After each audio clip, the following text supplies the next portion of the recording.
हैरान थे क्योंकि दादी ने पूरी ज़िंदगी में कभी नॉनवेज चखा ही नहीं था, ना ही इनके घर में कोई ज़्यादा नॉनवेज खाता है। तो दादी के पेट से ये हड्डियाँ कहाँ से निकल रही थी, उनके मुंह से हड्डियाँ कहाँ से निकली, इसका कुछ भी अता पता नहीं चला। सब बहुत ज़्यादा हैरान थे कि जो शॉकिंग रिजल्ट एक हॉस्पिटल के हिसाब से पता चला कि उनके सर की नस फट गई थी और फिर उनके मुंह से रक्त बहता रहा। तब तक बहता रहा जब तक बॉडी को आखिरी राइट्स तक नहीं पहुंचा दिया गया। जब बॉडी को आखिरी राइट्स तक पहुंचा दिया गया उसके बाद ये लोग अपने घर आ गए। तान्या अपनी मम्मी पापा के साथ घर आ गई। फिर उसके बाद 13वीं पे इनके पापा जाते हैं दोबारा बरेली 13वीं अटेंड करने के लिए। जब तान्या के पापा 13वीं पे पहुंचते हैं तो चाचा फिर दोबारा कुछ ऐसी खबरें बताते हैं जिसको सुनने के बाद पूरा घर बिल्कुल बेबस हो गया था।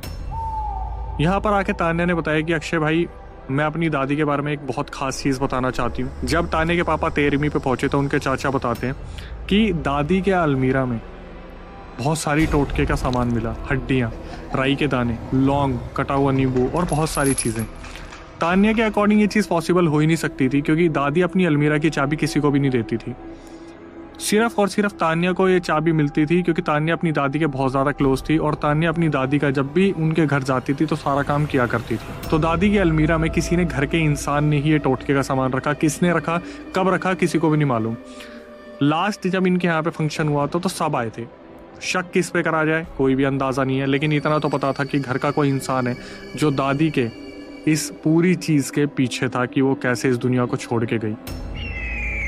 अब इन सब चीज़ों में एक जो बहुत बड़ी गलती हो गई, जब वो टोटके का सामान मिला तो जो ताऊजी थे उन्होंने टोटके के सामान को डायरेक्टली अपने हाथ से फेंक दिया था।